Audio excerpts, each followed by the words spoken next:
Hello, this is Tony Heller from RealClimateScience.com.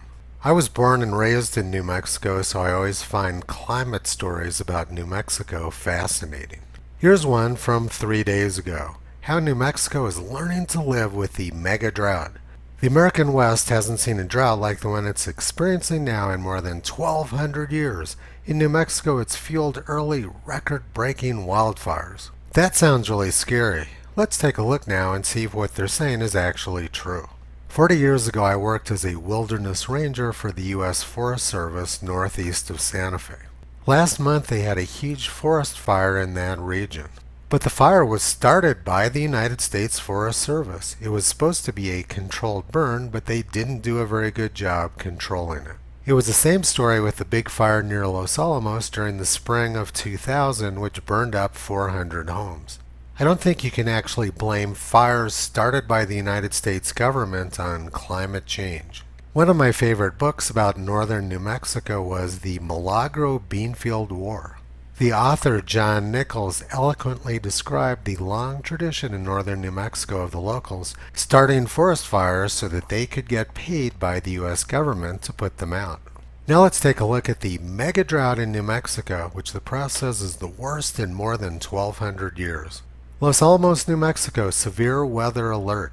June 19, 2022, National Weather Service.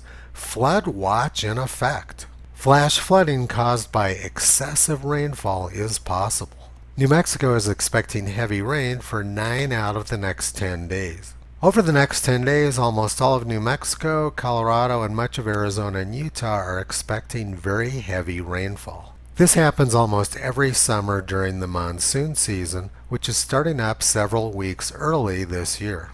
But 3 days ago, the press said New Mexico is having a mega drought which is fueling record-breaking wildfires.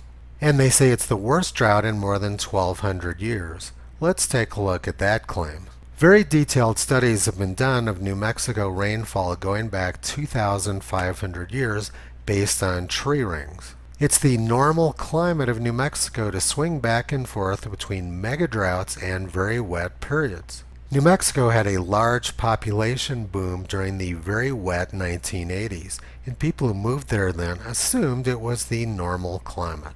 So around the year 2000, when the climate swung back to being dry once again, all of the newcomers blamed it on climate change. The Anasazi people dominated the Southwest for hundreds of years, longer than the United States has been in existence. But a 70-year-long drought finally wiped them out towards the end of the 13th century. Tree ring studies show that over the last 1,200 years, the western United States has had droughts lasting more than 2 centuries, and those droughts were very deep.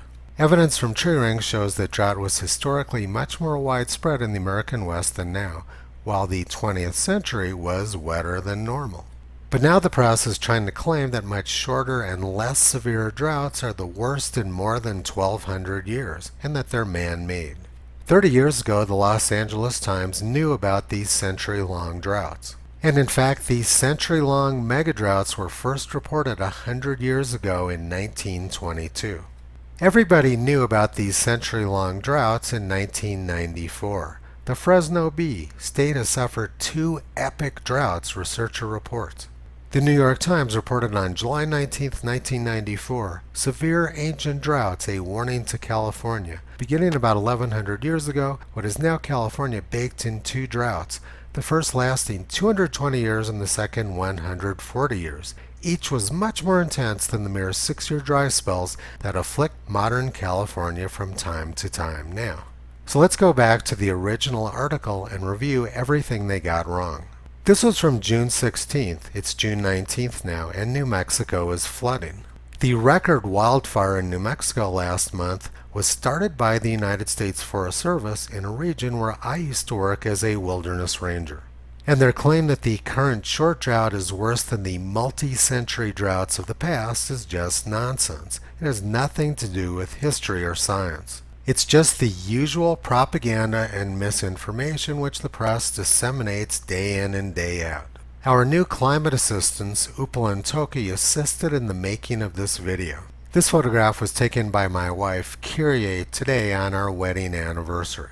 You can visit us on the web at realclimatescience.com.